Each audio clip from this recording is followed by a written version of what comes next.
సొమ్మొకనిది సోగొకనిది అంటారు చూసినావా నొల్లా ఆ మన సెంటర్ సర్కార్ వాళ్ళ కథ గట్లనే ఉన్నది.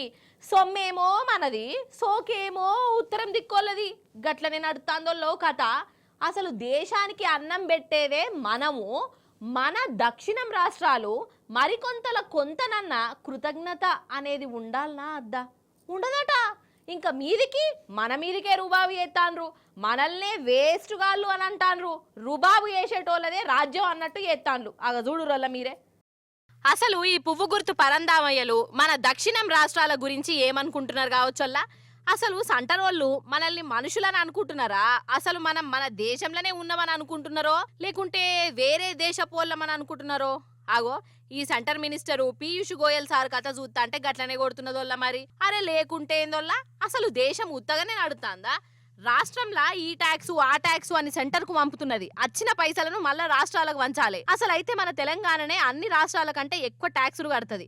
తమిళనాడు, కేరళ, కర్ణాటక రాష్ట్రాలు కూడా అటు మీది బాజుకున్న రాష్ట్రాల కంటే ఎక్కువనే పన్నులు పంపుతున్నది సెంటర్ కు. అంటే దేశాన్ని మన దక్షిణం రాష్ట్రాలే సాదుతున్నాయి అన్నట్టు. మరి మనం ట్యాక్సులు పంపుతున్నట్టు అందుకు తగ్గట్టు కూడా మన వాటా మనకు పంపాలి కదా. ఇదే ముచ్చట అడిగితే ఏమంటాడు మీరే ఇనుండ్రి.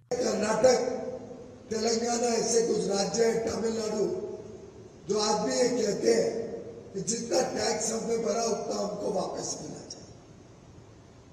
मैं समझता हूं इससे ज्यादा छोटी सोच, इससे ज्यादा दुर्भाग्यपूर्ण कोई और बात नहीं हो सकती। అగనట చోటీ సోచట అంటే ఏ గట్లెట్లా అడుగుతారు? ఈ దక్షిణం రాష్ట్రాలోళ్ళు పెద్దగా ఆలోచన చెయ్యరు, కురుస ఆలోచనలు ఉన్నాయి వీళ్ళకు అని అనబట్టిండు. ఇక చెప్పుర్రి బీపీ లేవమంటే లేవదా? మనది కురుస ఆలోచననా? మనం కొంచెం పడతామా? అసలు సెంటర్ మినిస్టర్ మాట్లాడవలసిన మాటలేనా? కష్టమో మనది, ఉల్టా మనకే లేనిపోని బద్నాంలు. ఈ గోయల్ సారు ఇప్పుడే కాదోల్లా తాపకోపారి మనతోని గోక్కుంటనే ఉంటాడు.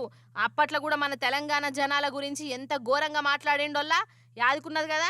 ఏ తెలంగాణ వాళ్ళు నూకలు బుక్కేటోళ్ళు వాళ్ళకు ఇంకా సన్నన్నం కూడానా అని దిక్కుమాలిన కూతలు కూర్చిండు. అప్పుడే కేసీఆర్ సార్ ఆ గోయల్ సార్ను గట్టిగా అరుచుకున్నాడు. దెబ్బకు అందరు చుప్ చాప్ అయిపోయినరు.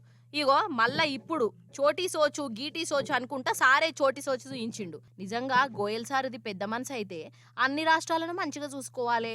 ఎవరు ఎక్కువ ట్యాక్సులు కడితే వాళ్ళకు వాటా ఎక్కువ ఇయ్యాలి గంతేగాని ఆయనోళ్ళ కాకులల్లా కానోళ్ళకు కంచాలల్లో పెట్టుడు గిది కదా అసలైన చోటీ సోచు, గిది కదా అసలైన కుర్స ఆలోచన.